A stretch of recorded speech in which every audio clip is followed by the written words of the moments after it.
noite, Águas Claras! Melhorou, Diego? Sensacional. Agora a energia tá lá em cima, hein? Gente, queria agradecer demais. A gente vai respeitar quem chegou 8 horas. Todo mundo me conhece. É a minha primeira palestra aqui em Brasília, Diego. Eu tô muito feliz. Tô sentindo como que o público é aqui. Porque lá em Goiás, 8 horas é 8 horas. Lá no Mato Grosso, 8 horas é 8 horas. Lá em São Paulo, a gente marca 8 horas, os caras chegam 8h30. Ah, desse jeito. A Brasília tá diferente não, tá? Mas tô brincando, essa galera tá atrasada, não. Bem-vinda, gente. É um prazer enorme estar aqui, estar trazendo um cara que eu sou super fã. E eu quero apresentar meu parceiro dessa noite, que é o Di Freitas, empresário, proprietário da empresa Sun Energia Solar. Não, e a Sun, na verdade, ela vem com essa energia para contagiar todo mundo nesse nível, né? Empreendedor nato. Pois é, estamos aqui com essa alegria. E na verdade, Fran, eu queria agradecer a oportunidade, né, de estar falando um pouquinho com vocês. Mas mais do que isso, né? Ter a oportunidade de estar do lado dessa pessoa gigantesca, contadora de história de uma forma, né? E sabe o que eu acho? A frase do Cabrini que eu acho mais engraçada, mais sensacional, é que toda pessoa tem condição de ser um livro. E eu acho que isso é sensacional. E eu vou falar mais, pegando esse gancho. Eu tenho uma frase que é meu mantra, que eu carrego pra mim. Se você pode sonhar, você pode realizar. Essa frase é do Walt Disney, todo mundo conhece. Essa frase eu carrego comigo para a vida toda. Eu trouxe lá do Ceará. E falando dessa frase, eu quero falar, Diego, que nesses 20 anos trabalhando no business, fazendo eventos com artista, com jornalista, com celebridade, eu não conhecia o Cabrini. Falei, caramba, é um sonho realizar isso para mim hoje. Para muitas de vocês pode ser um sonho, mas para mim também é. Mas quando eu morava lá no Ceará, com 7 anos de idade, no interior do interior, onde não tinha energia, onde não tinha água tratada, onde eu andava meu pai trabalhava numa fazenda, a minha televisão era a bateria, e as minhas irmãs assistiam a Xuxa, programas de TV, e eu queria assistir jornalismo, entrevista. E aí eu assisti esse vídeo e eu falei pro meu pai, um dia eu vou estar com esse homem. Eu tinha 7 anos. Mostra para mim o vídeo, produção. Fernando Collor é um produto em marketing? Equipado com tantos poderes sobrenaturais, ele parecia não ter limites em seus planos e em suas ambições. Mas um dia, essa mesma nação concluiu que as histórias desse caçador de marajás não passavam de contos. Então eu vi essa entrevista do Cabrini, gente, e eu falei, pai... E um dia, meu pai era um simples vaqueiro, minha mãe doméstica, e eu falei, pai, um dia eu vou estar com esse homem. E se passaram 43 anos, e eu estou aqui hoje trazendo, eu não queria estar como telespectadora, eu queria estar trazendo ele, que é o maior jornalista do Brasil, o maior jornalista investigativo do Brasil. Cara, ele é sensacional. Chega mais, Roberto Cabrini!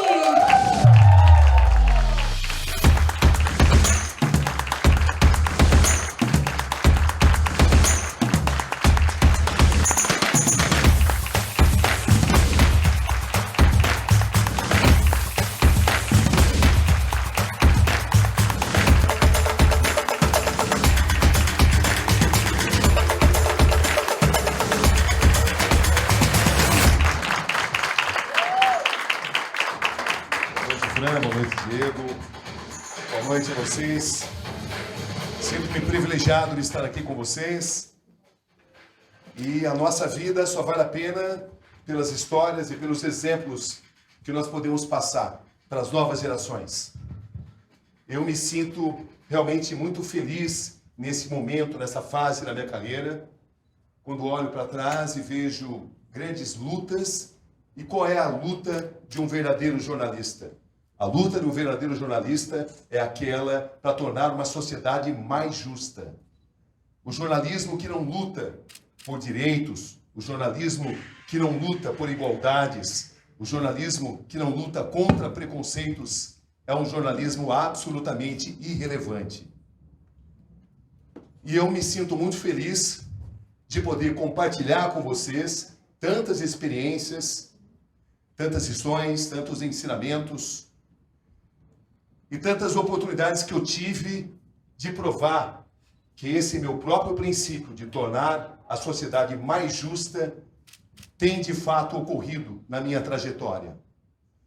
É um desafio extremamente difícil, penoso. Nessa longa estrada você vai enfrentar todos os tipos de obstáculos. E isso, com certeza, pode inspirar a todos vocês, seja qual for a atividade que vocês exercem. Existe uma conexão muito forte na arte de exercer a profissão de jornalista e o ser humano em si. Porque o jornalista é aquele que propaga a paisagem. Ele é a janela da realidade.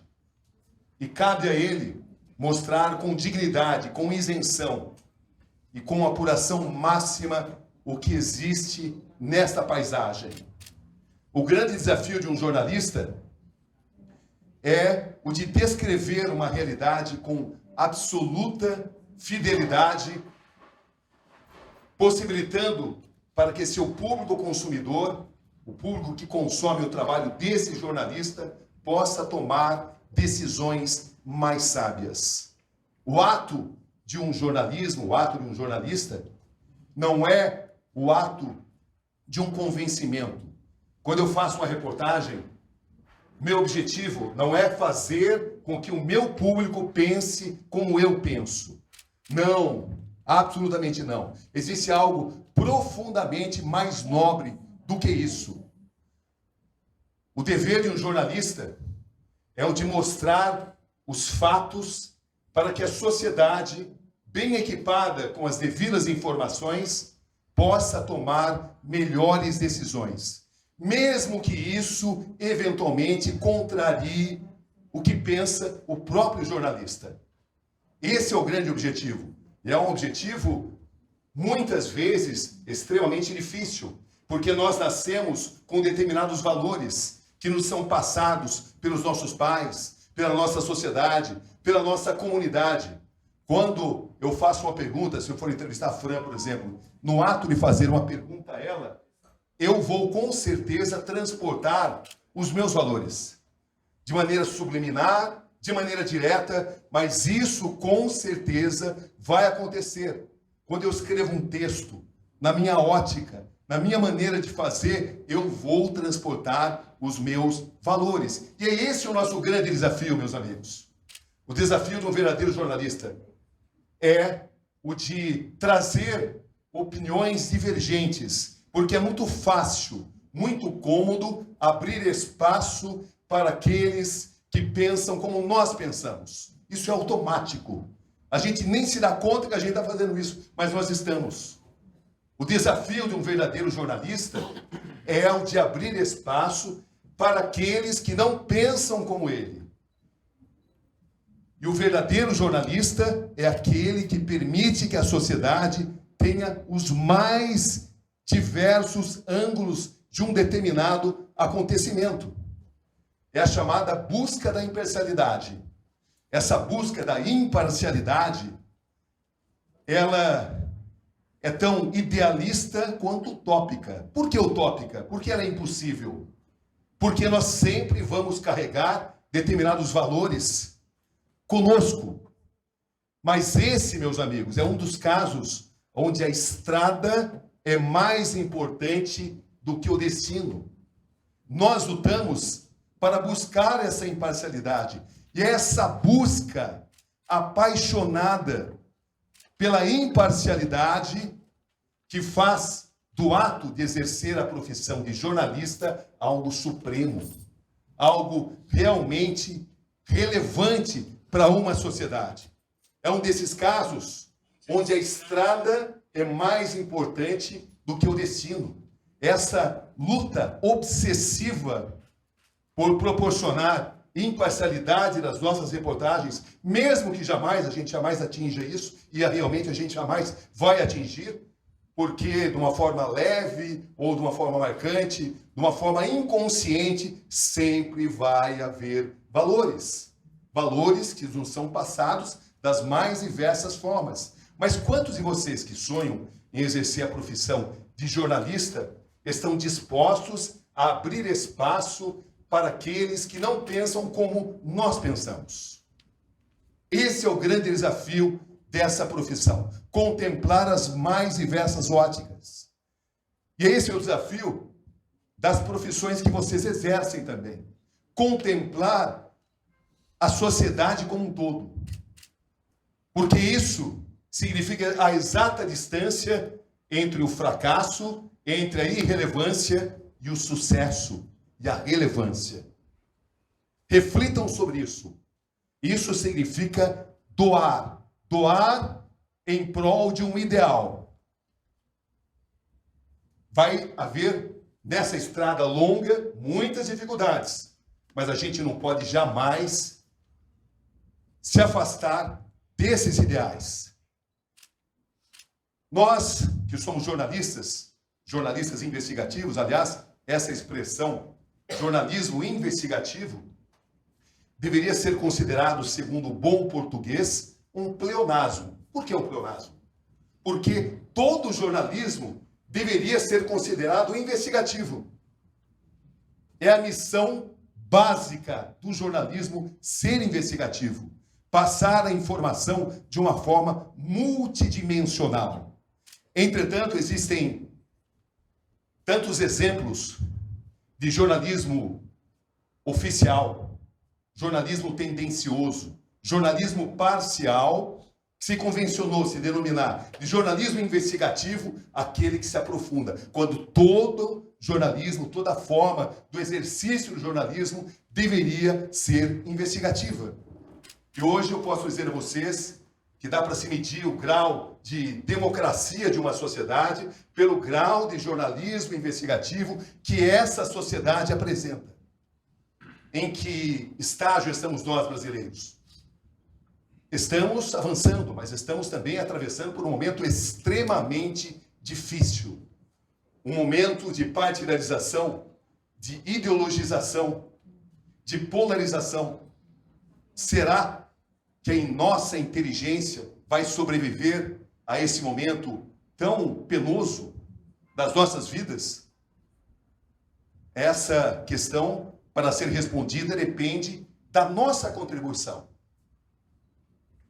Vocês, que têm profissões diversas, cada um no seu ângulo, precisam de uma sociedade pulsante, de uma sociedade onde seja possível pensar de uma forma diferente do seu amigo, do seu colega, do seu filho, do seu irmão, sem que a amizade esteja ameaçada. É isso que eu mais tenho visto nesse instante. Não sou profeta do Apocalipse. Vejo tudo isso com otimismo. Acho que de uma forma ou de outra iremos vencer. Mas a primeira exigência para se vencer um grande desafio é admitir que ele existe. Eu costumo dizer que estamos passando por um momento emburrecedor. Por que emburrecedor? Porque se avalia muito mais a procedência ideológica ou partidária de uma determinada questão do que a sua própria essência. Corrupção, abuso de poder, arbitrariedades, nada disso pertence a esta ou aquela ideologia, a este ou aquele partido. São desvios de conduta da condição de ser humano. É assim que nós precisamos proceder para construir uma sociedade melhor em todas as áreas, não apenas na do jornalismo, mas esse é um grande desafio no jornalismo. Como, de fato, retratar acontecimentos sem que a gente se perca nesse buraco negro de se apontar falhas ou de se fazer críticas única e exclusivamente pela procedência ideológica ou partidária de um determinado acontecimento. Sim, iremos vencer, mas a que custo? Como iremos sobreviver? Como iremos sustentar a democracia? E democracia significa a convivência entre opiniões diversas. Esse é o momento que todos nós precisamos refletir sobre essa questão em todos em todos os campos de trabalho onde vocês possam atuar, inclusive na do jornalismo. O que é esse tal jornalismo investigativo, então? Bom, a gente começa com princípios básicos. Em primeiro lugar, o princípio da humildade. Jornalistas não são seres supremos, infalíveis. Como dizia Sócrates e Platão escreveu, tudo que sei é que nada sei. O exercício da humildade é uma das qualidades mais importantes para o jornalista. Ele não é estrela. A notícia, sim, é estrela. E o público merece a apuração dos fatos, profundamente marcada pela isenção. Nessa travessia da profissão de jornalismo, nós iremos passar por enormes desafios. Não vão faltar pessoas que vão tentar manipular a verdade, que vão tentar distorcer os fatos de maneira nefasta, por interesses inconfessos. Como dizia Heron Johnson, numa guerra, a primeira vítima é a verdade. E o que mais eu assisti em coberturas de guerra é a tentativa de se manipular a verdade para se também privilegiar determinados setores. Setores políticos, setores econômicos, setores religiosos e por aí vai. Mas, enfim, sempre algo que se distancia da verdade. E o jornalismo é a eterna procura da verdade, como também a eterna procura de soluções. O maior ato, o maior triunfo de um jornalista é a de provocar a discussão, é de estimular o debate. É para isso que eu vivo todos os dias. Eu vivo para elaborar reportagens que possam provocar reflexões. Jamais para fazer com que as pessoas que estão consumindo o meu trabalho pensem como eu penso. Essa é uma reflexão válida para todas as atividades humanas. Porque nenhum ser humano consegue ser bem-sucedido se ele não pensar na sociedade como um todo. Isso significa, muitas vezes, renunciar. Renunciar nossos egos, nossas vaidades, nossas necessidades, às vezes mesquinhas, em prol de um bem comum. Quantos de nós estamos dispostos a, de fato, exercer esse tipo de comportamento? São questionamentos que a gente tem que, evidentemente, fazer todos os dias. Eu acabo de fazer uma cobertura muito marcante, cobertura de duas guerras muito importantes, representativas do momento em que estamos vivendo na humanidade, na história da humanidade, no Afeganistão e a guerra da Ucrânia. Tem aqui alguns momentos, né, que podem nos ajudar a buscar uma inspiração daquilo que o ato de destruir pode trazer em termos de ensinamentos e em termos dessa procura pela perfeição, dessa procura por soluções, sempre priorizando uma das palavras mais importantes que existem desde que seres humanos se tornaram civilizados: solidariedade. Nós vamos exibir para vocês um pouco dessa cobertura de guerra do Afeganistão e da Ucrânia, e daqui a pouco eu continuo nessa conversa tão estimulante.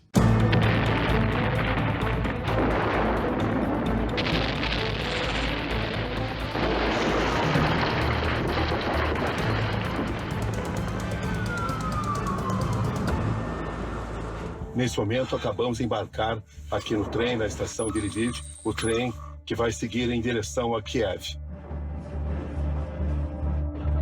Estamos iniciando a nossa viagem para Kiev. Sabemos que na capital da Ucrânia vamos enfrentar uma situação muito difícil, de incerteza, de risco, mas essa é a nossa missão: registrar o que está acontecendo, é a nossa profissão. Se é difícil para a gente, muito mais difícil está sendo para a população local. E esse é o trabalho do jornalismo: documentar o que está acontecendo.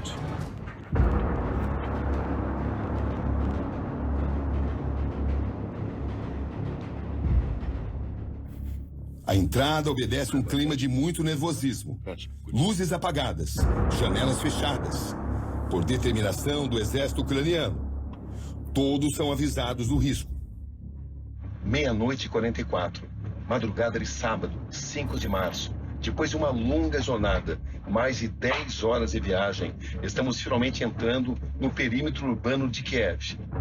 Ainda não tivemos autorização para abrir a janela. A entrada tem que ser feita da forma mais discreta possível, para que o trem não se torne um alvo.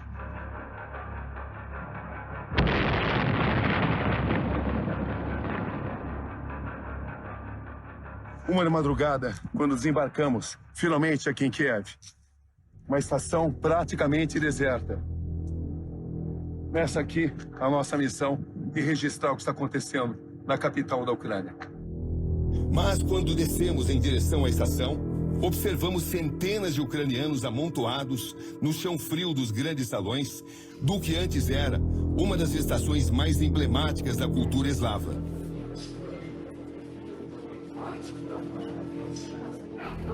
Aqui todos estão à espera de um trem que os leve para o oeste do país.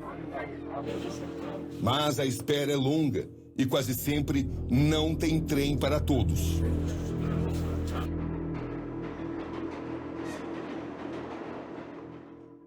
Percorrendo as áreas mais críticas dos arredores da capital, documentamos o quanto cada território é disputado ferozmente. Estamos, nesse momento, nos aproximando do depósito de comida que acaba de ser atingido por um míssil russo. Vejam só, o trabalho do Corpo de Bombeiros, toneladas de comida estavam estocadas aqui. E o míssil deixou o depósito parcialmente destruído. Os russos, nesse trabalho de destruir pontos estratégicos dos ucranianos. Estamos nesse momento na vila de Kalininka, nordeste de Kiev. Dessa posição, a gente observa aquele tanque ucraniano, ali, logo à frente, um checkpoint. Desse ponto, nós não podemos passar, porque a partir daquela barreira encontraremos as forças russas. Aqui, recentemente, houve uma importante batalha que os ucranianos estão denominando de Batalha dos Tanques. Havia 60 tanques russos e, desse número, segundo as forças ucranianas, 13 foram destruídos. É exatamente o local que dá acesso à capital Kiev. Esse embate foi registrado por um drone. Aconteceu a cerca de 20 quilômetros da capital, em plena área residencial da cidade de Brovary. Estamos nesse momento na vila de Stoyanka, aqui na região noroeste de Kiev, uma vila que foi pesadamente atacada pelas forças russas e os sinais de destruição estão aqui, diante dos nossos olhos. Eu já consigo observar dessa posição essa casa totalmente destruída, enquanto a gente ouve os disparos. Vejam só, aqui foi reduzido essa casa. São sinais claríssimos de destruição dessa guerra que mata inocentes, mata civis. Daqui consigo enxergar a fumaça, mais um míssil que entrou em funcionamento, mais uma casa que foi atacada aqui em Stoyanka. Enfim, é uma cidade praticamente fantasma. Não existem pessoas mais aqui. Os moradores se retiraram.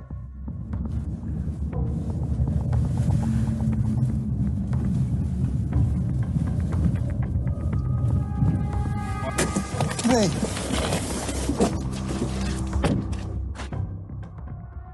Aqui, um outro ponto de Stoyanka, a gente consegue enxergar uma outra casa, uma outra localização que também foi atingida.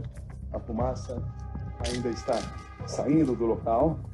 E essas casas totalmente vazias, abandonadas pelos moradores, porque a vila esteve sob ataque pesado. Mas os ataques continuam, conforme a gente pode observar dessa posição. Essa fumaça saindo, mais um disparo. Enfim, essa é a situação aqui nessa área que marca o perímetro urbano de Kiev. Pertence à grande Kiev. A gente já fez o trabalho, vamos novamente para o nosso carro e sair daqui o mais rápido possível. Na terra de Alá, os primeiros raios de luz. O No Afeganistão, mais um dia amanhece. E tudo parece muito igual a ontem. O nome dela é Basira, 9 anos de idade. Por que você tem que viver dessa forma onde está sua família? O pai dela perdeu a perna e ela precisa arrumar um jeito para sustentar a família. As mesmas privações. O que você comeu hoje? Uma criança dessa idade, apenas pão e chá. É tudo que ela comeu hoje. As mesmas proibições. O que você pensa do Talibã? Ela faz uma declaração muito importante. Ela diz que vai pedir ao Talibã, vai implorar ao Talibã para deixar que ela vá à escola, que ela frequente a escola. O grande problema dela é que ela está na 7ª série e as meninas como ela só podem estudar até a 6ª, mas ela própria não vê esperança de que o Talibã permita que ela continue estudando. E ela está triste por causa disso. As mesmas dúvidas. Como é que você vê seu futuro? Quais são os seus sonhos?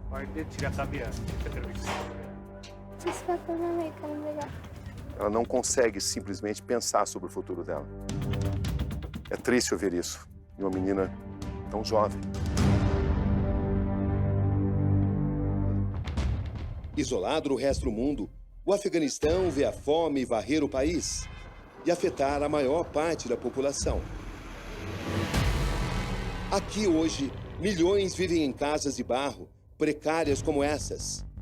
São abrigos construídos por eles próprios, do jeito que dá. Procuramos mergulhar na realidade dessas pessoas. São famílias inteiras tentando sobreviver, cuidando de animais que, em geral, nem pertencem a elas. Ou então, revirando lixo. Esse é o senhor John Hossein, tem 30 anos, e o trabalho dele é cuidar de animais aqui nessa região do Afeganistão. Podemos entrar na sua casa, o senhor permite? Tá. Ok.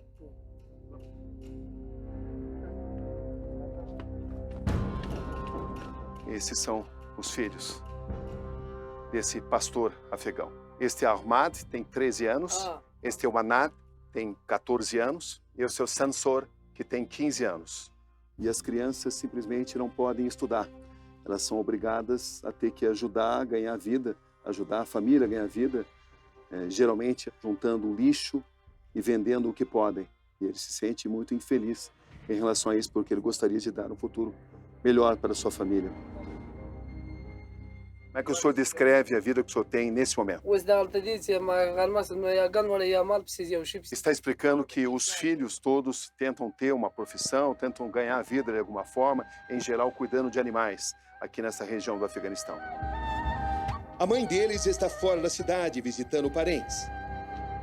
Ele está dizendo, por exemplo, que num dia como hoje ele fica tomado pelo desespero, porque a mulher foi visitar a família em outra região do Afeganistão e até agora ele não teve comida para alimentar os seus filhos. Pode levantar a mão quem estiver faminto?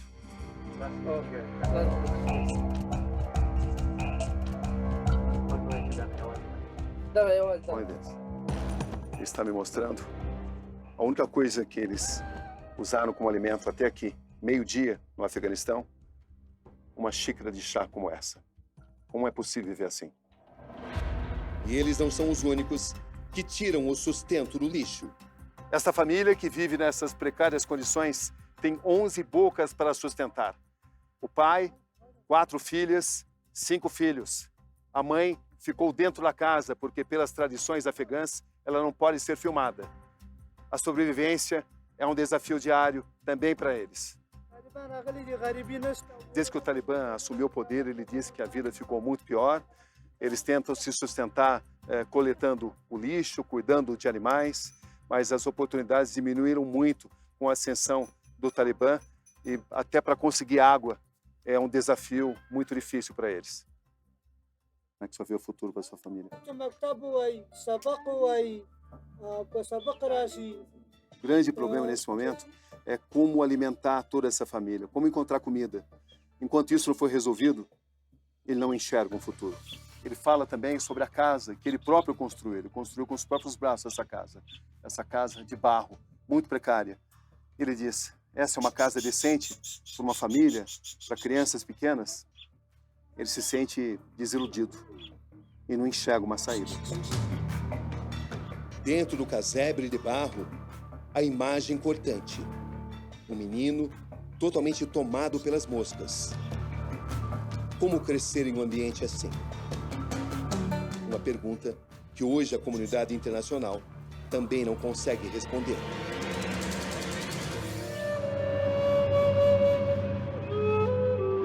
Deus abençoe você. Meus amigos, essas são algumas partes, né, dessa experiência mais recente que eu tive a oportunidade de compartilhar com vocês sobre a guerra da Ucrânia, a guerra no Afeganistão. Nesse momento que nós estamos conversando aqui, Palmeiras e Corinthians estão jogando. Quantos aqui querem que o Palmeiras vença? Levantem as mãos. Quantos aqui querem que o Corinthians vença agora? Bom, você quer a boa ou a má notícia em primeiro lugar? A boa notícia é que a nossa palestra vai continuar com todo entusiasmo. E a má é que o Palmeiras está ganhando com 1-0. Eu fico assim profundamente inspirado por tantas profissões diversas, com tantas contribuições fundamentais, né, para o país. E é por vocês que a gente luta, para trazer informação de qualidade e para inspirá-los a tomar decisões melhores. Cadê a cantora? Cantora, se você fosse cantar um pequeno verso desse momento, qual seria? Vamos ver. Agora com você. Se fosse cantar... Acredite, é hora de vencer. Essa força vem de dentro de você. Arrasou, parabéns.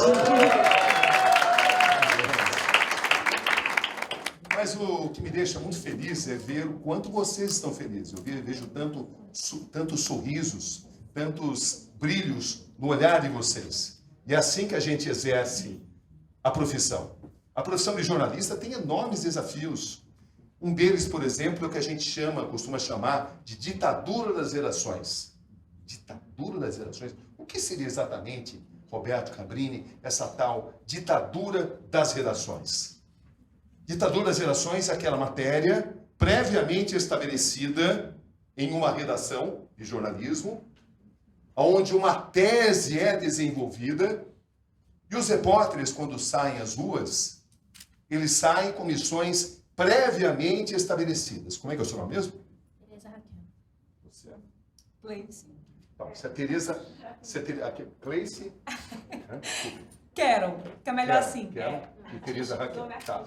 Então, se a Tereza Raquel me der uma entrevista e a tese que ela falar, a opinião que ela externar, for compatível com aquela tese previamente discutido na redação solitária, muitas vezes com interesses inconfessos, se a sua opinião for condizente com aquela tese que foi ali discutida, parabéns. Você vai fazer parte da minha reportagem. Mas se a Karen, né? Cleice, né? Carol.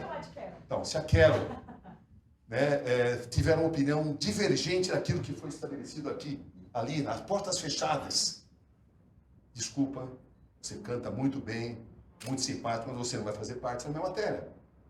Isso é o que eu chamo da ditadura das gerações. Profissionais que saem às ruas, não para descrever o que está de fato ocorrendo, mas sim para defender uma tese, muitas vezes motivada por interesses específicos. Esta é uma grande armadilha. Para suplantá-la, é preciso, antes de tudo, acreditar na nossa atividade. Isso é válido para todas as profissões que vocês exercem. Todos vocês terão pedras em seus caminhos. Todos vocês serão convidados, entre aspas, a desistirem dos seus ideais mais nobres, em troca de interesses escusos. Quantos de nós estão preparados para dizer não? Mesmo com uma aparente e momentânea situação de privilégio, eu prefiro seguir nos meus ideais. A gente costuma dizer em jornalismo que jovens repórteres muitas vezes encontram uma determinada fonte, e essa determinada fonte pode ser um político, pode ser um cantor, pode ser um promotor de justiça, pode ser um juiz, pode ser um policial, enfim, qualquer área humana. E essa pessoa, ela vai dar a esse repórter o que a gente mais valoriza nessa profissão: furos de reportagem. A gente vai fazer grandes matérias, porque a gente vai ter acesso a informações exclusivas. Oba, é tudo que eu quero. Preciso convencer o meu chefe que eu tenho que ter um aumento. Opa, preciso ser mais reconhecido pela sociedade. Ok, vamos lá, estou aqui, disposto a colher os seus furos. Alto lá, camarada, existe um preço para tudo isso. O preço é você deixar de enxergar determinadas mazelas. Ou seja, você vai descrever uma determinada realidade de forma seletiva. Aquilo que prejudicar a sua fonte vai ser sumariamente esquecido, em nome de você receber informações privilegiadas. Com certeza, em cada uma das profissões tão incríveis que vocês exercem, existem situações análogas, semelhantes, onde vocês vão se perguntar: o que vale mais? O sucesso imediato ou me manter no caminho que eu estabeleci? Essa resposta depende de cada um de nós. E é exatamente ao responder a tudo isso que nós vamos definir que tipo de profissional nós seremos. Como dizia Voltaire, embora já haja algumas discordâncias de que tenha sido ele, e talvez um biógrafo dele que tenha dito isso, né?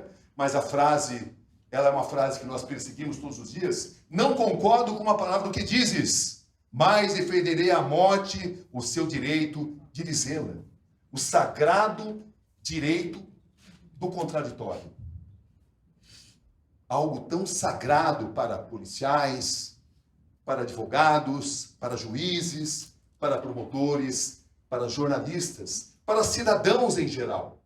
O sagrado direito ao contraditório. Quando a gente faz uma matéria investigativa, e a matéria investigativa só pode ser feita se ela atender aos interesses do todo, da sociedade. Não se faz jornalismo investigativo para ferir pessoas específicas. Se um jornalista tem questionamentos ou motivações pessoais, não faça essa matéria. É como um juiz que se declara impedido, suspeito de julgar um determinado processo porque ele está, de alguma forma, envolvido nesse processo. É a mesma coisa com o jornalista. O jornalista não pode fazer uma matéria por questões pessoais, por odiar ou por amar. Ele não pode glorificar ou não pode simplesmente prejudicar deliberadamente este ou aquele indivíduo, esta ou aquela instituição, por suas motivações pessoais. Isso é tudo, menos jornalismo. Essas são as pedras que nós enfrentamos e que vocês enfrentam nas suas profissões.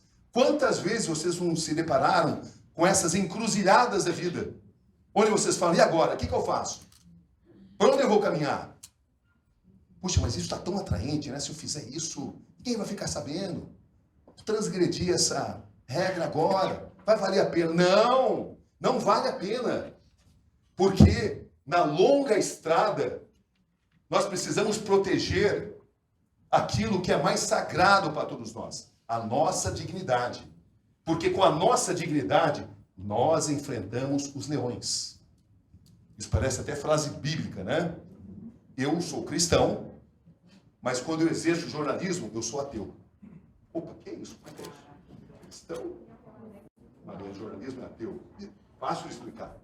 Eu tenho as minhas crenças, mas quando eu exerço jornalismo, eu sou Ciências Futebol Clube. Porque eu tenho a obrigação de respeitar ateus, de respeitar budistas, de respeitar muçulmanos, de respeitar católicos, de respeitar evangélicos, e assim por diante. Essas são as normas do bom jornalismo. E quando a gente pergunta quais são os caminhos para se vencer, os caminhos para se vencer residem no respeito a todas essas questões, que todos os dias vão estar no nosso caminho. Mas, acima de tudo, meus amigos, vivam com bom humor. Enfrentem os chamados leões com bom humor. Eu sou apaixonado por essa profissão porque, fundamentalmente, é uma profissão onde você dá muita risada. Claro, a gente merece, né? Porque você descreve cada situação tensa, cada situação degradante, cada situação onde você é testado nas suas mais importantes convicções. Eu me lembro que quando eu comecei com 16 anos, na rádio A Voz em Piracicaba, eu sou do interior. Eu trabalhei de 16 a 17 anos numa rádio no interior, porque eu era aquele cara que se destacava em composição, né? Na época se chamava composição, hoje se chama redação. Existem aqui professores, né? Uma atividade tão fundamental na construção do nosso país. Eu sempre digo que hoje me perguntaram o que você faria, a primeira coisa que você faria se tivesse a caneta do presidente. Essa é fácil. Promoveria uma revolução educacional no país. Nós precisamos de uma revolução da educação. Nós precisamos que a educação seja acessível a todos e não a uma casta. Isso passa pela valorização desses heróis chamados professores e professoras. É muito triste você caminhar por esse país e ver que em determinados lugares, alunos de 5ª, 6ª série não sabem escrever o nome. Por quê? Porque seus professores também não sabem. Por quê? Porque eles não tiveram a oportunidade. Hoje em dia, no nosso ensino fundamental, você vai ter acesso a uma educação de alta qualidade, isso existe no Brasil, com certeza, mas se você puder pagar uma escola privada. E aí, quando você atinge o ensino superior, aí sim, as melhores escolas são as públicas. Mas como é que as pessoas que não têm acesso a uma educação de qualidade vão atingir as faculdades públicas? Ou seja, há uma incoerência. A gente só vai realmente revolucionar o Brasil no exercício de cidadania se cuidarmos que a educação seja acessível a todos. Porque nós todos vamos ganhar com isso. Nós vivemos hoje encastelados, com medo de sermos assaltados, de sermos executados. Grande parte disso é porque nem todos, ou a grande maioria da população, um país onde metade da população não tem sequer saneamento básico, e essas pessoas não têm acesso a uma educação digna. Eu, nessas andanças pelo mundo, já fui para mais de 80 países, eu estabeleci que a humanidade, de um modo geral, sociologicamente, se divide em 3 grupos. 3 grupos. 2 grupos menores e um grupo muito grande. O primeiro grupo pequeno é aquele onde as pessoas tiveram todas as oportunidades, elas vivem em ótimas condições e, mesmo assim, elas praticam o mal, praticam atos indignos da nossa condição de ser humano. Aí, o contrário, o outro grupo pequeno também. Esse grupo pequeno são pessoas que nascem em péssimas condições. Péssimas condições, não tem nada. Não tem educação, não tem saneamento, passam fome, convivem com bandidos, com tráfico, com as piores condições. E mesmo assim, com todas as adversidades, essas pessoas vencem e praticam o bem. 2 grupos antagônicos. Aí o grupo grande, o grupo muito grande, e é esse grupo que nos interessa nesse momento. Aquele grupo enorme. O que é exatamente esse grupo enorme? É a chamada manada. Aquela que pode ser instada a praticar os melhores atos dependendo da situação, dependendo do líder, dependendo do momento. Ou o contrário também, praticar as piores atrocidades dependendo do momento, dependendo da liderança, dependendo da sociedade. Isso nos faz explicar como a sociedade, como a alemã, por exemplo, que produziu alguns dos melhores filósofos do mundo, num determinado período da história, foi levada por uma liderança tão nefasta. Isso nos faz refletir. Todos nós temos uma importância fundamental nesse processo de produzir uma sociedade melhor. E as pessoas que eu encontro que de fato vencem são as pessoas que levam isso em consideração. Todos têm o direito à ascensão social, todos têm direito ao progresso, todos têm direito ao ato de criar. É um dos atos mais sublimes da nossa condição humana. Mas nós não podemos esquecer condições básicas que possam levar ao crescimento do todo, da sociedade, em todas as profissões que nós exercemos. O advogado quer preservar a justiça por um todo mais justo. A cantora quer cantar por uma plateia mais feliz, mais contemplada por boas condições. E o jornalista quer descrever realidades aonde as pessoas munidas de boas informações tomem também decisões melhores. Como eu disse para vocês, né?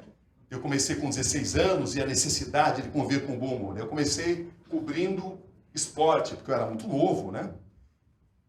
E eu cobria, como eu sou de Piracicaba, eu cobria o 15 de novembro. Aí então eu entrava uma vinheta e falava, e agora no noticiário do 15 de novembro, o time mais importante do mundo. Para mim era.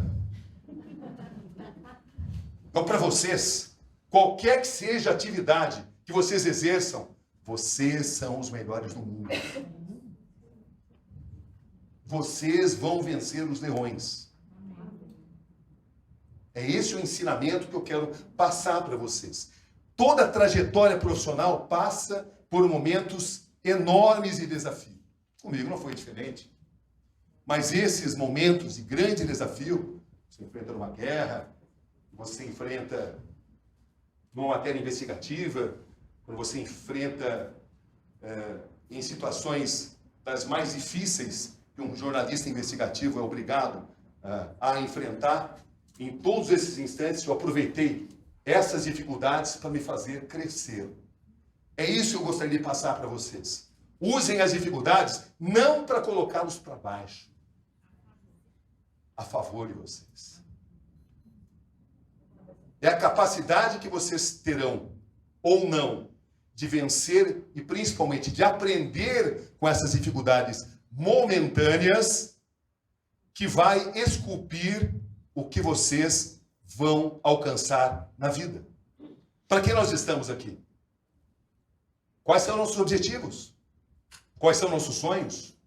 Quais são nossas metas? A gente precisa se perguntar todos os dias isso. Será que não estou me afastando da rota? Será que eu estou no caminho certo? Nada vai ser simples, mas é da nossa convicção que vai depender a nossa trajetória. Como eu disse, cobrindo o 15 de Piracicaba, né? Eu lembro perfeitamente lá no rádio, tem sempre momentos muito bem-humorados, né? Toda cidade, todo rádio tem o plantão esportivo mais bem informado, né? Então eu lembro lá que uma vez estava lá no estádio, no 15 de Piracicaba, e aí anunciei o plantão. E agora o plantão esportivo mais bem informado de todo o Brasil. Não existe plantão que seja melhor do que o nosso. O nosso é o melhor. Por favor, Tarcísio Querinelli, as suas informações. Nada do Tarcísio Querinelli entrar no ar. Bom, tomei fôlego. Vou tentar de novo. Tarcísio Querinelli, as suas informações. O plantão mais bem informado do Brasil. Nada dele entrar.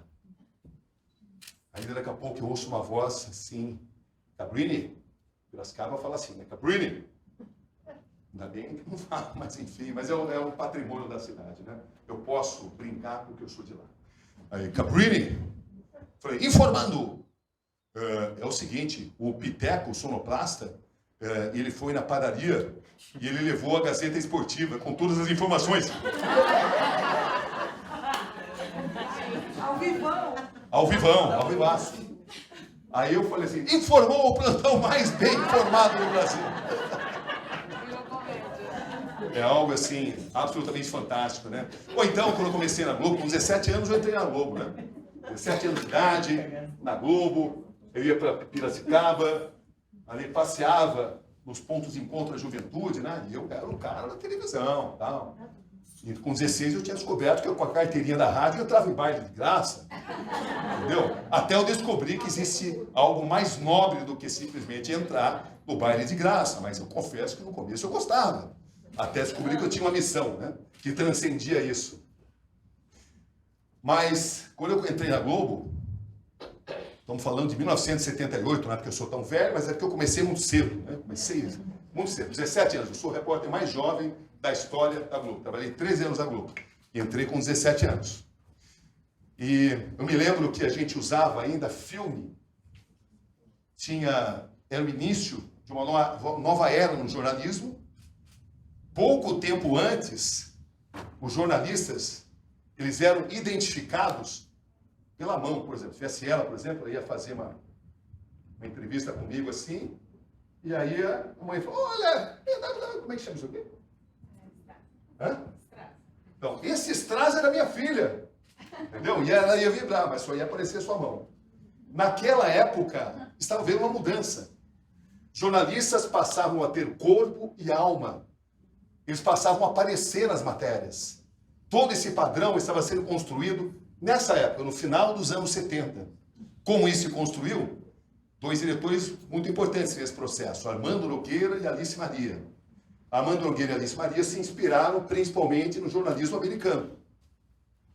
Foram criados estilos de se fazer, ou melhor dizer, uma padronização do ato de ser repórter, a maneira de se vestir, até a entonação da voz. No começo era tudo muito padronizado. E depois, era tudo muito igual, exatamente, tudo muito igual. Depois, isso foi mudando. Eu sou um árduo defensor dos estilos. Não existe só uma maneira boa de fazer jornalismo. Não existe só uma maneira de fazer uma boa entrevista com ela. Tem várias formas, várias maneiras de se fazer isso. Bem-vindo ao mundo da diversificação. Mas eu me lembro, então, que trabalhando com filme era o seguinte, você saía com 200 pés de filme. As matérias mais importantes eram feitas em VT, ENG, né, que estava começando a hora, naquele momento histórico. Mas o ENG era uma equipe que dependia de muita gente, equipamento muito pesado, não tinha para todo mundo. E como eu fazia esporte, constantemente o esporte tinha que fazer com filme.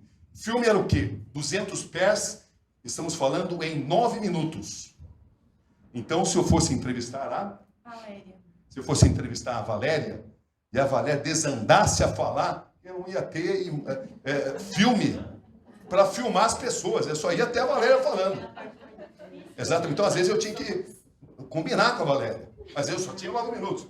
Se eu fosse fazer uma abertura, né, a gente tinha abertura, passagem, encerramento. Então, eu falava, aqui, nesse congresso, aqui está a Valéria, entendeu? E daqui a pouco ela vai fazer grandes revelações, ela vai contar todos os seus segredos diante de um público qualificado. Você não precisa fazer nada disso, não.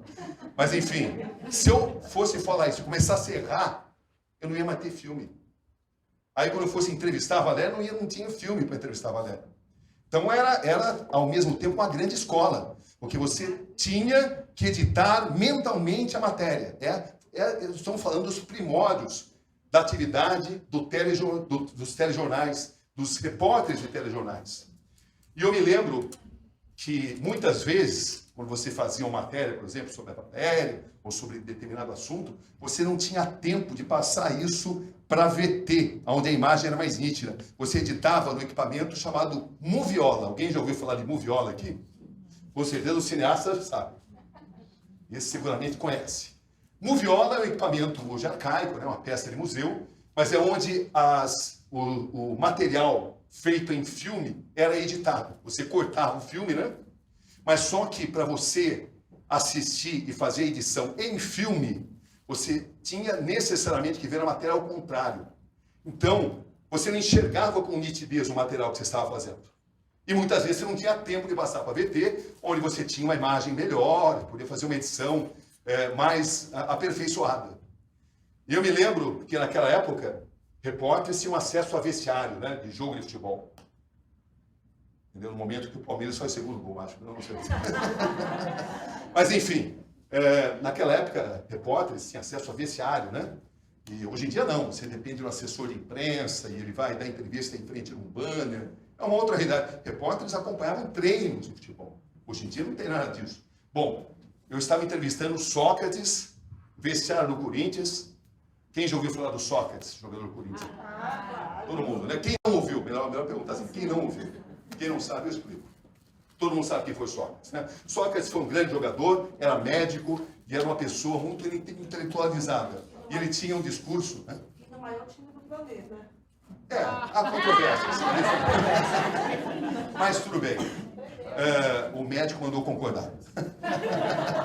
Bom, não, mas o Corinthians, grandes matérias da minha carreira foram feitas no Corinthians. E o Sócrates, por exemplo, era um grande manancial. Eu estava lá entrevistando, então eu entrevistei o Sócrates e ele deu uma entrevista incrível. Ele falou sobre a importância da democratização do país. Era momento da discussão de diretas. O país batalhava pelas diretas já. Não tinha eleição para presidente, como a gente tem agora. Com tantas opções. Bom, você lembra dessa reunião? É mesmo? Bom, vamos ver se você vai lembrar desse detalhe, inclusive. Um detalhe muito importante. Estava ali, então, a matéria foi editada numa moviola e Sócrates falava: o Brasil precisa eleger seu presidente. Nós precisamos nos democratizar.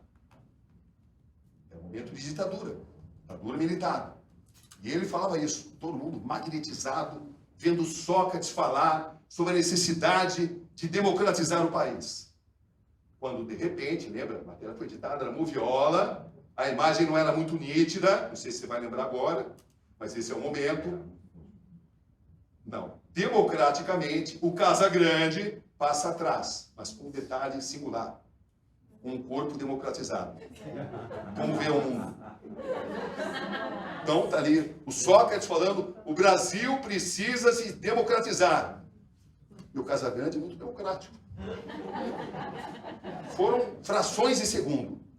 Aí houve aquela discussão: tire emissor do ar, não tire emissor do ar, o que fazemos agora? Liga para cá, liga para o diretor. Quando de repente, porque Deus é brasileiro, o Casagrande dá um passo e sai da cena e o Sócrates termina de falar, né, sobre a democratização do país.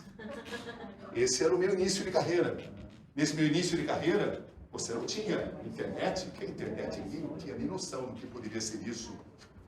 Se eu fosse fazer uma pesquisa para entrevistar, por exemplo, a Marinalda, eu tinha que encomendar uma pesquisa que ia demorar uma semana para ficar pronta, para fazer uma boa entrevista com a Marinalda.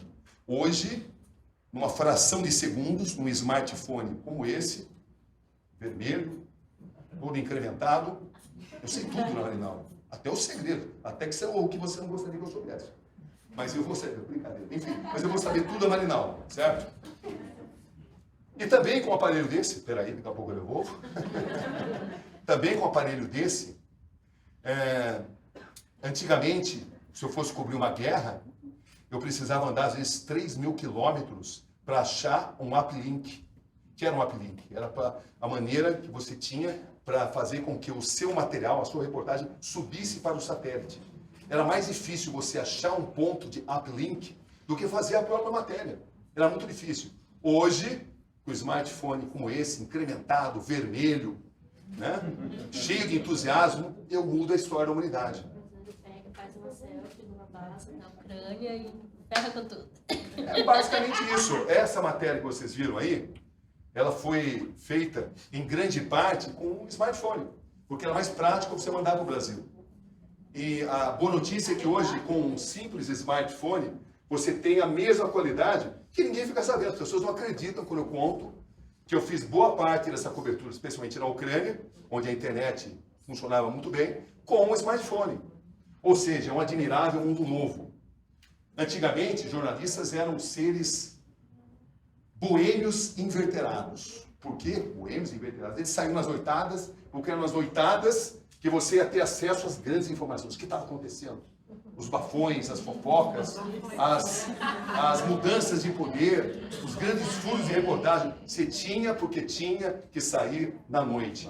Hoje, nós somos seres, às vezes, isolados em terminais de computador, e desse terminal de computador, a gente pratica jornalismo. Claro, tem vantagens.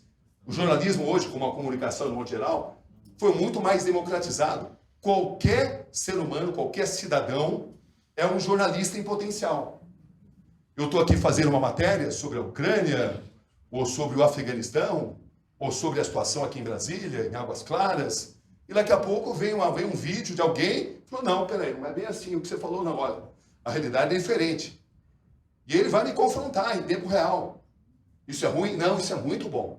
Porque isso democratiza a informação.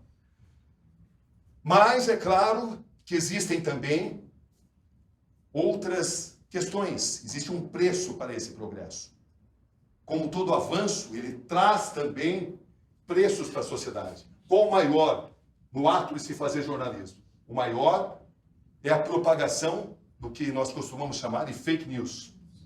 Hoje em dia é muito fácil se denegrir alguém, se inventar uma mentira, com um smartphone como esse, vermelho. Você não vai fazer isso, com certeza. Até porque você é a Miss Beleza das Américas do site internacional. Eu trabalho com entrevistas. E trabalha com entrevistas, então você não faria isso. Mas ali, qual é a vantagem do jornalismo convencional? Nós constantemente somos procurados para se distinguir, para se diferenciar entre o falso e o mentiroso. Por isso que o nosso maior patrimônio é o da credibilidade.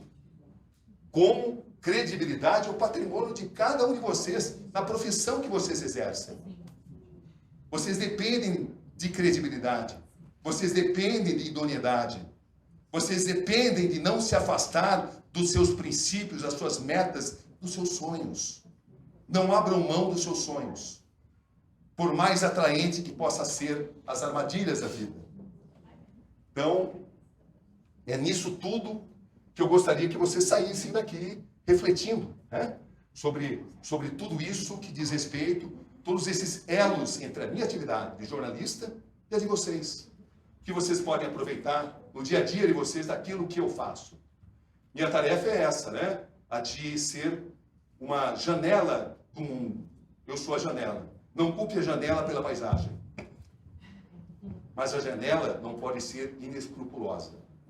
Ela não pode mostrar a paisagem de forma seletiva. Porque senão, a atividade dessa janela não poderá ser chamada de jornalismo isento. Tudo isso deve e pode ser aplicado nas profissões de vocês. De outras formas, com outros princípios. Mas eu tenho certeza que todos vocês conseguem conectar a realidade que vocês vivem com esses dilemas que nós, jornalistas, enfrentamos e vivemos e sobrevivemos todos os dias. Bom, se existe algo que eu admiro, que luto, é pela interatividade. Então, eu tenho certeza de que cada um de vocês já é um público, né, bastante incrível, bastante expressivo. Você viu a quantidade de mulher, né?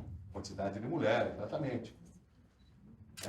E de homens também. Tá? De homens também, mas eu estou falando a quantidade expressiva de mulher, né? Sem dúvida, sem dúvida. Sou muito orgulhoso com a presença de vocês aqui. Mas, enfim, eu gostaria, nesse momento a Fran vai abrir para que vocês façam as perguntas, né? Que aí eu posso responder de acordo com o interesse mais específico de vocês. O meu nome é Stephanie Rodrigues, eu sou jornalista, sou colega de profissão. E eu queria te fazer essa pergunta. Qual foi o maior desafio da sua carreira? E por que esse foi o seu maior desafio? Essa é uma pergunta difícil, né? Porque são tantas as emoções. São muitas as emoções. Os desafios, eles são grandiosos, são eloquentes por razões diferentes, né? Eu vou citar alguns, porque é quase impossível apontar apenas um. Por exemplo, eu tive uma convivência muito gratificante com Ayrton Senna da Silva. Cobri os últimos anos da vida dele, eu percorri o mundo, né, mostrando a Fórmula 1, e uma das minhas principais incumbências era mostrar as atividades do Ayrton Senna. E eu aproveitava e fazia matérias em todos os lugares. O Ayrton Senna me abriu muitas portas. Tenho profunda admiração por ele, pela família dele. E foi extremamente difícil ter que anunciar a morte dele. Porque era anunciar a morte de um amigo, um bom amigo, de quem eu sinto muita falta, até hoje. Não há um momento em que eu não pense, né, sobre os ensinamentos, entendeu, que ele me proporcionou. Tanto que um ano depois eu decidi que não faria mais Fórmula 1, que eu queria só fazer jornalismo investigativo, porque o capítulo cobertura de Fórmula 1 tinha se encerrado com a morte do Senna. Foi algo que eu digeri. Então, aquele fatídico fim de semana foi muito marcante emocionalmente para mim. E aí eu tive que me concentrar ao máximo para não perder a precisão das notícias.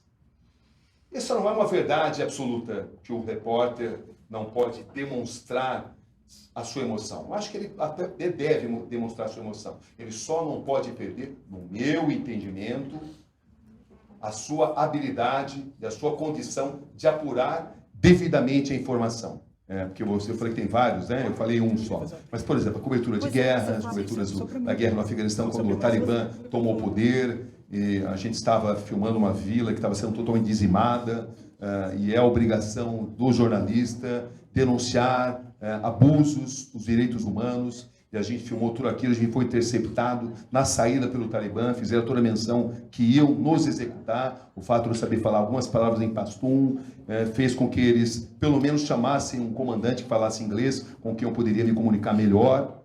Mas o fato de eu saber falar algumas palavras em pastum demonstrou a eles que eu respeitava a cultura deles. Jamais julgue uma cultura de uma forma ditatorial, somente pelos seus próprios valores. E ao invés de ser executado, eu saí de lá sendo alimentado. Não era aquela dieta, né? Não era aquele jantar, era pão, era tomate, tinha muita areia no tomate, mas olha, foi o melhor tomate que eu já comi na minha vida. Como também não existe nada mais desafiador do que eu ter um policial aqui. Um policial, uma das atividades mais nobres, ele luta pela segurança, ele luta em prol da comunidade, mas como qualquer profissão, tem aqueles que tomam proveito dela para fins escusos. E nada é mais desafiador para um repórter do que enfrentar a banda podre da polícia. E eu tive que enfrentar várias vezes. Cobrir a pedofilia na Igreja Católica, matéria que a gente ganhou o prêmio ESSO, foi muito difícil, porque existem muitas pessoas que querem te silenciar, muitas pessoas que querem colocar pedras no seu caminho. A própria emissora, muitas vezes, teme continuar com a cobertura. Você precisa estar muito bem sedimentado em fatos, em provas. Nós somos como advogados ou como promotores. Nós dependemos de provas. Se você não tem prova de um acontecimento, saber de um determinado acontecimento não significa poder veiculá-lo. Só se veicula aquilo que se pode provar. Você sabe, não tem como provar? Espere o momento adequado. Espere ter uma prova. Ou jamais divulgue. É uma irresponsabilidade se divulgar algo sem provas.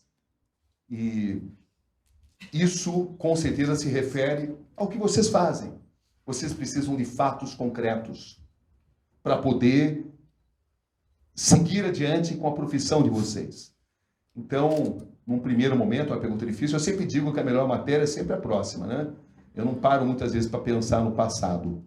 E para finalizar isso, uma matéria muito humana, quando eu perdi a minha mãe, eu tive a ideia de fazer uma matéria que partiria da seguinte pergunta: o que muda na vida de um ser humano com a proximidade da finitude, da morte? E a minha iniciativa foi num hospital de doentes terminais. Num primeiro momento, eu pensei em desistir da matéria, porque só encontrei pessoas muito deprimidas. Falei, não quero fazer uma matéria negativa. Até eu encontrar um ser humano luz, de enorme sabedoria, uma mulher chamada Rosa. Esse documentário, eu gostaria de convidá-los a todos a assistir, porque ele traz muitos ensinamentos, chama-se A um Passo da Eternidade, e a partir do momento que eu descobri essa mulher, eu pensava que eu iria consolá-la. Era ela quem me consolava, porque ela partia do seguinte raciocínio: se você tem apenas 1 minuto de vida, faça desse 1 minuto o melhor minuto da sua vida. Se reconcilie com os seus erros, se reconcilie com os seus inimigos. Meu nome é Ciomara, eu sou empresária e eu tive uma notícia hoje de que 11 emissoras pediram debates dos presidenciáveis e apenas duas emissoras estão tentando a agenda e eles não estão liberando a agenda. Aí eu queria fazer 2 perguntas em uma. Se eles estão fugindo da raia, e a gente como profissionais, se a gente... O que a gente deve esperar de pessoas, né, além deles estar numa posição de poder, do que a gente deve imaginar de pessoas que se prestam a fazer qualquer tipo de coisa e na hora de mostrar o serviço ele foge, ou se isso decorre do jornalismo que está tão desacreditado? Olha, o jornalismo, ele apenas reflete a sociedade. Se a sociedade está em boas condições, se a sociedade está convivendo bem com valores democráticos, está convivendo bem com valores humanos, está convivendo bem com solidariedade, o jornalismo vai bem. O jornalismo não é uma entidade diferente do que a sociedade. Cada sociedade tem o jornalismo que merece. Não gosta do jornalismo que a sua sociedade tem? Mude a sua sociedade. Se você quer um mundo melhor, comece por mudar a esquina da sua casa. Entendeu? Antes de pensar em mudar o mundo, mude para melhor a situação, possivelmente de injustiça, da esquina da comunidade onde você vive. Pequenos atos levam a grandes atos. Show! Sabe-se que o Ayrton Senna faleceu na pista, mas só foi dada a notícia ao final da corrida.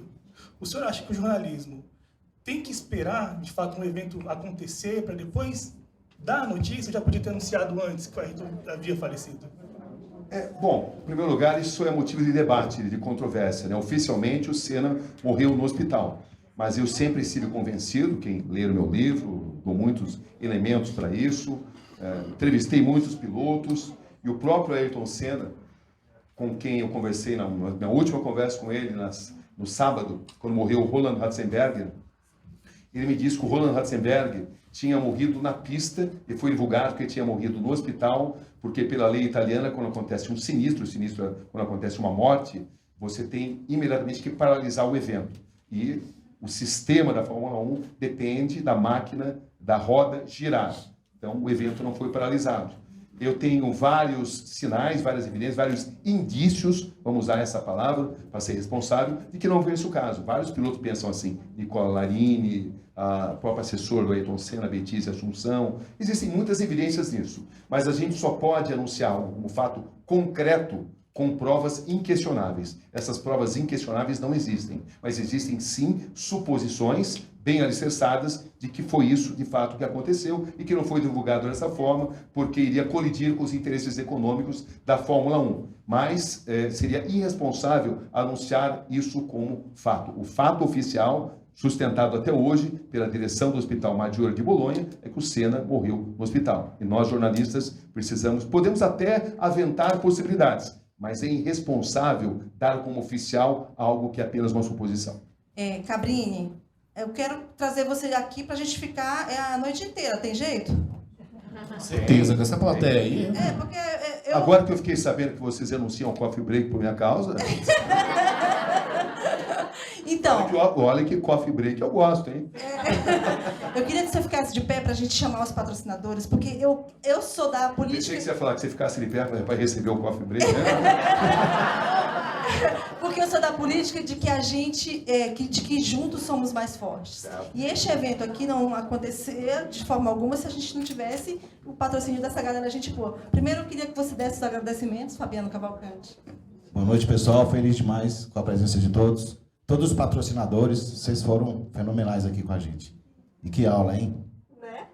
Você sabe que o meu primeiro ato, eu vou bem rapidinho, como jornalista numa rádio no interior, foi sair com uma pastinha de plástico vendendo propaganda. Porque numa rádio no interior você precisa do patrocinador. Não existe comunicação sem o patrocinador. Eu lembro até hoje os anúncios que eu lia, né? Bola para frente com Lojas Pira. Todos os artigos das famosas marcas Alpargatas, Topper e Adidas. Bola para frente com Lojas Pira. Nunca mais esqueci isso. Porque nós precisamos de patrocinadores. Os patrocinadores zelam pela nossa democracia. Show. Olha só, eu queria agradecer... Lógico, Fabiano Cavalcante, também responsável. Não tem mais Lojas Pira, tá? Não adianta eu procurar que não existe mais. Queria chamar aqui o responsável pela empresa Vox2U Águas Claras, nosso patrocinador, bem-vindo. Queria chamar aqui também a responsável pelo Dom Bosco Laboratório, o maior laboratório da América Latina. Cadê a moça? Queria queria chamar aqui a Sam Energia Solar, já está aqui. Estamos aqui. Gintrevo Raro, ela não veio, teve um problema de saúde. Queria chamar a Sama Móveis e Decoração, empresária. O casal de empresários é a Priscila e Júnior. Bem-vinda. Design e Artes Digitais, não está aqui, que ela é da Bahia. RV Mídia Estúdio de Podcast. Vem cá, Ricardo. Representado pelo Vitor, a galera da produção. Sandra Dias Bronzeamento, a minha bronzeadora querida, linda, maravilhosa. Eu estou precisando de você, viu? A Monize Estética também não pôde vir, a mãe está internada. Queria chamar a minha linda, maravilhosa conterrânea lá do Ceará, Eleni Costa. Queria chamar também o Vanderlei Damasceno, nosso fotógrafo, está aqui, vem cá, se apresente aqui. Eu queria chamar a responsável por trazer o Cabrini, a Brasília, a RV Tudo, a Renatinha. E queria chamar a melhor empresa de vinho do planeta. Por favor, chega mais. Vem, vinho. Muito obrigado, querida. Gente, eu queria agradecer a todos vocês. Eu gosto de palestras com mais tempo. Quem conhece os meus eventos sabe que eu faço com mais tempo. Foi a minha primeira palestra aqui em Águas Claras. Quando o hotel me falou que só podia até 10 horas, eu falei, mas caramba, lá em Anápolis a gente fica até 2 horas da manhã. Não, mas é Anápolis, aqui é 10. Mas a gente é diferente, mas a gente já está agora conhecendo como que funciona. A gente vai ter um novo evento dia 14 de setembro. Eu não posso falar. É artista. Você é artista, Cabrini? Eu sou jornalista. Então eu vou trazer o artista. O jornalista. A hora que o jornalista começa a se ver como artista, há um problema sério na sociedade. Mas hoje eu realizo meus sonhos, você sabe, né? A gente falei. Vi você com 7 anos, falei, vou encontrar esse homem. Isso significa envelhecer. Gente, agora eu queria agradecer e queria finalizar com a Tina Turner. Tem aí, diretor, pra gente finalizar com alegria. Queria uma salva de palmas para todos vocês.